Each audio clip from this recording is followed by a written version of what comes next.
the differences that you've noticed within yourself since doing the coaching? Okay, well, a few things. I would start off with saying that in general, I won't say that my depression is gone, because it's not. But I will say that my relationship to it has changed immensely, meaning I don't get overwhelmed to the point where I can't get out of bed. Mm-hmm. I don't get overwhelmed to the point of me smoking 10 joints a day, all night. Mm-hmm. I think the biggest thing for me, and I'm still working on it, is really being able to slow down my mind and being able to, as we say, catch the thought behind the thought. Mm-hmm.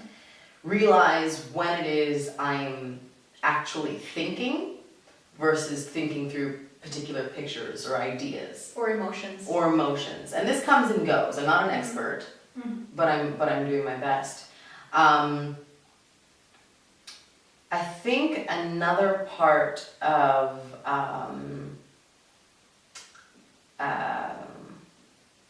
how I've changed is I've become a lot more selective Mm-hmm. with a lot of things. Selective with the men I date. Mm-hmm. Selective with the people I choose to be around and spend my time and energy with. Mm-hmm. As well as the activities that I choose to do.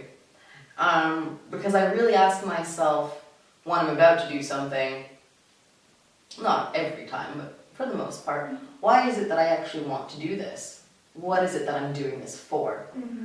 And constantly asking myself questions, I think, is probably the biggest thing, instead of searching for answers constantly, because we're so addicted to finding the solution. We're so addicted to getting a result, finding that reward.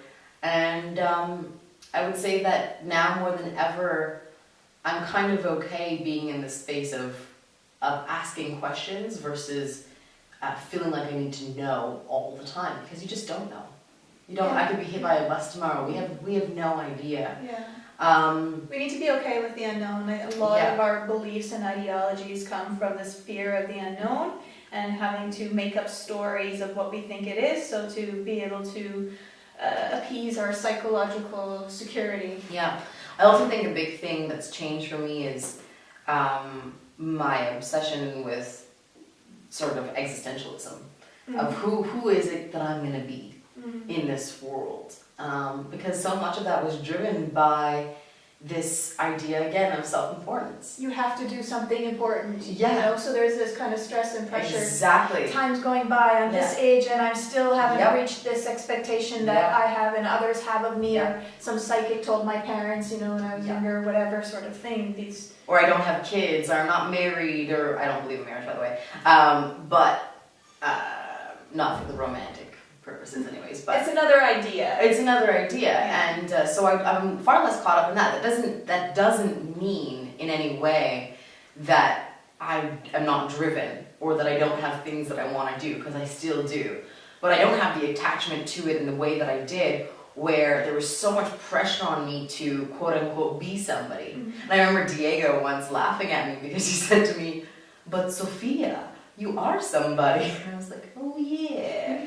You know, and it's a silly thing, but it's true. And at the end of the day, and I've been thinking about this more and more, when we're on our deathbed, honestly, it doesn't bloody matter if you were, you know, a GQ model or the most famous scientist or, you know, a well-known actress. I mean, none of these things matter when you go. You're not going to be here to be aware of either people remembering you or not. So I think some people are influenced by the idea that the more money you have when you die, then you'll get into heaven by this sort of privilege, and people think this way even now. The more money you have, the more pleasure, the more happiness you'll have, you know, the more freedom you'll have, and that's not necessarily true. So again, these are more ideas that we really are driven by, only to find out when it happens that it's not what we thought, and that creates depression, anxiety, and all sorts of complexes. And just a side note, there's nothing wrong with wanting to have a solid financial foundation. No. What is wrong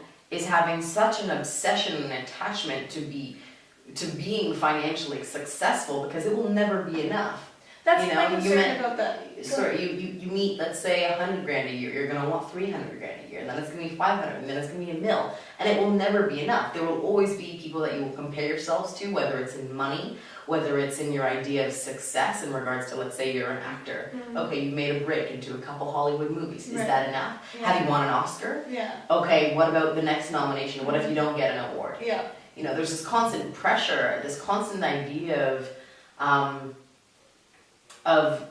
needing to be validated as a human being. This feeling of constant consensus. And that's my concern also with the spiritual movement, is raising our children with these beliefs and ideologies. You are a crystal child, because you're giving them this huge amount of pressure, and you're already like giving these expectations on them that are almost impossible standards that is really going to make them struggle when they get older, and it's not fair for us to do that. I mean, we do this outside of the spiritual community too, like my father was a lawyer, so you must be a lawyer as well, and follow in our footsteps, and all these sort of things. And so these impossible standards are really what's getting to us, this idea of perfection that doesn't exist, you know, again, chasing the carrot and the stick.